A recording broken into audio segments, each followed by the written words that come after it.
যুবকদেরকে বলে দিয়ে, যুবক ও যুবকেরা জেনে নাও, তোমার মতো বহু যুবক তার যৌবনের তাড়না নিয়ে রাস্তায় হাঁটতে পারে নাই, ঢলে পড়ে গেছে। সে কখন দুনিয়া থেকে চলে গেছে কেউ টের পায় নাই। লক্ষ যুবক পৃথিবী থেকে বিদায় হয়ে গেছে।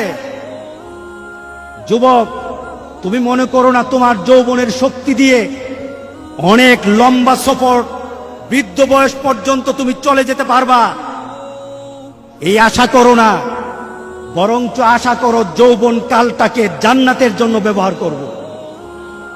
যৌবন কাল দিয়ে জান্নাত খরিদ করব।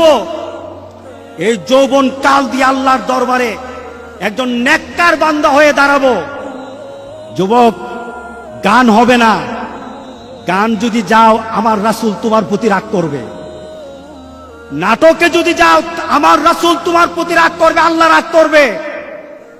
চলুন আমরা সবচাইতে বড় একটা জিহাদ করব। রাজি আছি সবাই?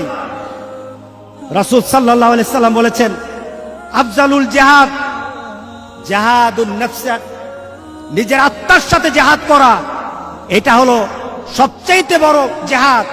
আনিল হাওয়া, নিজের কুপ্রবৃত্তি, নিজের চাহিদা, যা চায় সেটাই করব, এটা হবে না।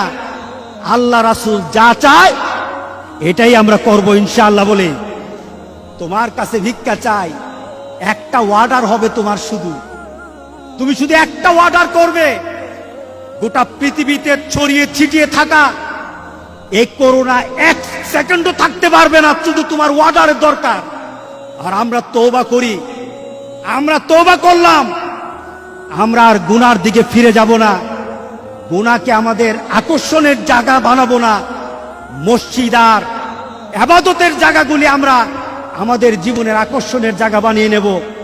সবাই বলেন আল্লাহুম্মা আমিন। আমরা কত গুনাহ করলে আমাদের চেতনা ফিরে আসবে যে গুনাহ করে ফেলেছি? কত গুনাহ করলে? গোটা পৃথিবীর দিকে তাকিয়ে দেখেন, গুনার কারণে আল্লাহ সুবহানাহু ওয়া তাআলা গজব দিয়েছেন। জারাল ফাসাদু ফিল বাররি ওয়াল বাহর বিমা কাসাবাত আইদিন নাস। এই পরিবেশ সৃষ্টি হয়েছে গুনার কারণে, আমাদের নিজের কামাইয়ের কারণে। গোটা পৃথিবীর দিকে তাকিয়ে আবার চিন্তা করেন আর কত গুনাহ আমরা করতে চাই।